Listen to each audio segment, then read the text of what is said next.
Olá, o programa Raio X hoje está convidando e conversando com o Dr. Walter Scheller Júnior, advogado macaense. Prazer enorme, doutor, em tê-lo aqui no nosso programa. Prazer todo meu, parceiro. Agradeço pelo convite. Eu que estive aqui há cerca de 5 ou 6 anos atrás, quando eu estava assumindo a presidência da OAB. Dr. Walter, nós vivemos hoje uma classe social em ascendência e o Brasil tem tido uma ascensão muito grande desse crescimento da classe C. Em relação à justiça, o senhor acha que a justiça brasileira, que a malha de serviço da justiça brasileira está preparada para esse homem, para esse cidadão que quer mais, que exige mais, que está mais qualificado, que está com uma massa de conhecimento bem superior ao que tinha no passado? A justiça brasileira, ela tem tentado acompanhar o crescimento do nosso país, o crescimento do número de demandas e o próprio conhecimento maior e melhor da população a respeito dos seus direitos e dos seus deveres. Então, ao longo do tempo, quer dizer, desde a Constituição de 88 para cá, eu creio que a justiça tem procurado fazer o melhor em prol do cidadão. Mas é claro que nós observamos algumas deficiências que precisam ser corrigidas, e eu creio que a gente tem muito ainda a melhorar para prestar uma justiça de melhor qualidade. As exigências hoje para você poder realmente ter uma carteira da OAB são muito maiores. Como é que o senhor vê esse momento também, essa participação da instituição nos destinos, aí, na qualificação melhor dessa mão de obra ligado à justiça brasileira? Fernando, eu sempre fui favorável ao exame da ordem. Sempre fui favorável, porque ela qualifica o bacharel do direito. Ou seja, vão ingressar nos quadros da OAB aqueles profissionais que realmente estão preparados e que podem exercer bem a advocacia. Então, durante o período que eu fui presidente da OAB, entre 2004 e 2006, eu pude observar que havia um exame sério, um exame que realmente colocava em xeque se o candidato, se o bacharel teria ou não condições de exercer a advocacia. Eu acredito até, Fernando, que nós possamos até exigir um pouco mais nesse exame da ordem. Eu acho que ele contemplou até um determinado momento, acho que a gente conseguiu qualificar muito o profissional de direito, mas eu sou até mais favorável hoje em dia a um exame ainda mais rigoroso. Eu queria que o senhor traçasse mais ou menos como é que o senhor vê a sociedade macaense. De forma a gente poderia colaborar melhor, né? Instituições, cidadão, né? Políticos. Fernando, para falar um pouquinho sobre a sociedade macaense, eu queria transpor um pouco esse universo e chegar à esfera federal, porque eu vejo que há um povo hoje, uma população hoje anestesiada, um sentimento de que está tudo bem, que está tudo tranquilo. Agora, não podemos também deixar de falar que, infelizmente, o governo federal ele contribuiu para que isso acontecesse.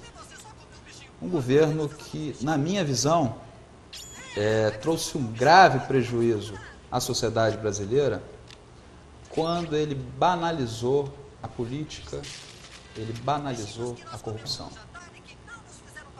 E gerou na população um sentimento de que é assim mesmo, está tudo certo. Está tudo certo. Eu acho que quem ingressa na vida pública tem que entrar para tentar cuidar do bem público, zelar pela coisa pública. E o governo, para justificar os erros que cometeu, disse que os anteriores também faziam isso. E como a área econômica do governo está indo bem, e aí eu falo com toda tranquilidade, que não sou filiado a partido algum, aliás, já fui até filiado do Partido dos Trabalhadores, está indo bem graças... Fala mais à vontade. Falo com muita tranquilidade. Está indo bem porque seguiu a mesma linha econômica do governo anterior. Então o povo, obviamente, como já havia acontecido antes no governo Fernando Henrique, começou a ter um padrão de vida melhor. Hoje, como você citou, muitas pessoas ascenderam à classe C, muitas pessoas saíram da linha de miséria. Parabéns para o governo Lula por ter seguido esse mesmo rumo econômico. Agora, nós não podemos deixar de falar, do ponto de vista ético, do ponto de vista moral, é um governo que deixou a desejar. Dr. Walter, essas questões que o brasileiro costumava discutir, como se discute futebol, essas posições que se colocam, esse ponto de vista, precisam ser mais conversadas. Né? Nós estamos aqui nesse momento exatamente uma conversa. Eu acho que o brasileiro, eu não sei o que o senhor pensa disso, já que a gente fala tanto de futebol, falamos de vôlei, mas nós precisamos conversar mais sobre política, né? Como é que o senhor vê, por exemplo, a mídia na brasileira? A mídia tem um papel importantíssimo. A imprensa ela tem um papel ao contrário do que o presidente já falou algumas vezes, que a imprensa não tem que fiscalizar, a imprensa tem que fiscalizar sim. Ela tem um papel de informar e fiscalizar. E acredito que alguns setores da imprensa têm feito isso. Alguns outros setores abaixam a cabeça para o governo. Algumas pessoas também ingressam no governo. A gente vê, por exemplo, o Franklin Martins fazendo parte do governo, a Tereza Cruvinel fazendo parte do governo. Difícil depois essas pessoas voltarem para o dia a dia da imprensa. Agora, o papel da imprensa num país democrático é indispensável para que as coisas funcionem bem. A imprensa tem que informar, bem informar e fiscalizar. O senhor acha que com isso o cidadão comum, aquela pessoa se sente enfraquecida para entrar num processo de discussão? Acho que sim. Acho que o cidadão comum acredita que a política não é um lugar para ele, cidadão de bem. Que o lugar dele é no trabalho dele, na família, em casa. E que aquele seio político não é o espaço adequado para ele. Que é ruim, mas é isso que tem se espalhado pela sociedade.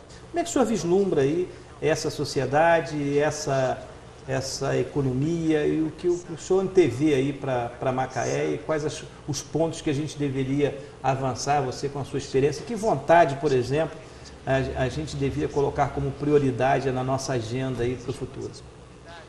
Eu acho que Macaé tem que melhorar a administração pública. Eu acho que o privado nosso anda bem, anda muito bem.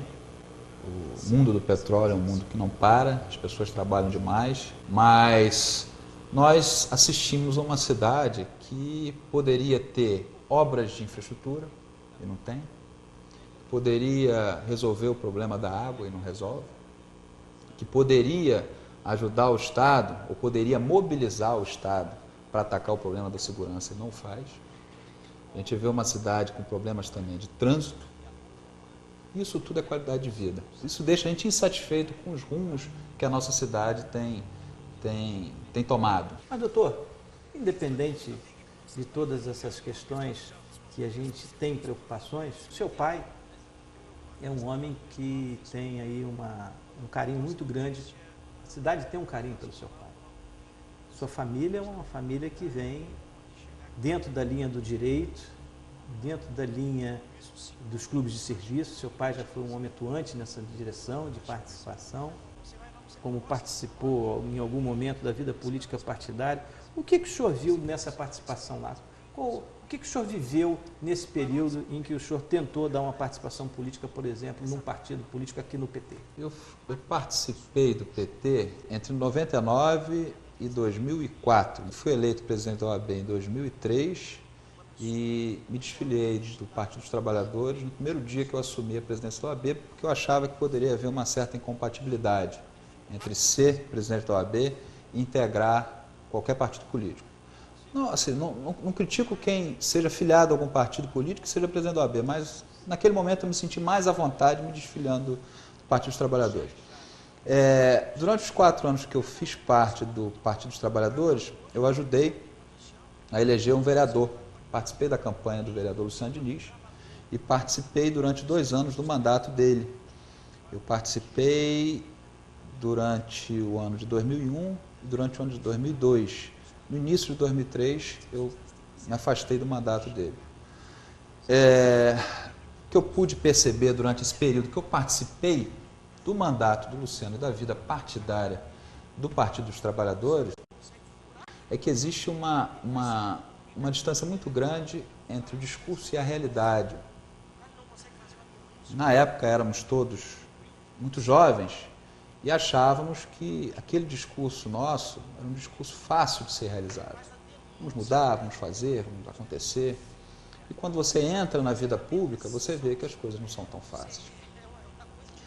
E para você conseguir transformar esse discurso em realidade, isso exige muito trabalho. Isso exige acordar cedo, conhecer todos os problemas da comunidade, ir de bairro em bairro, estar em contato com os movimentos sociais.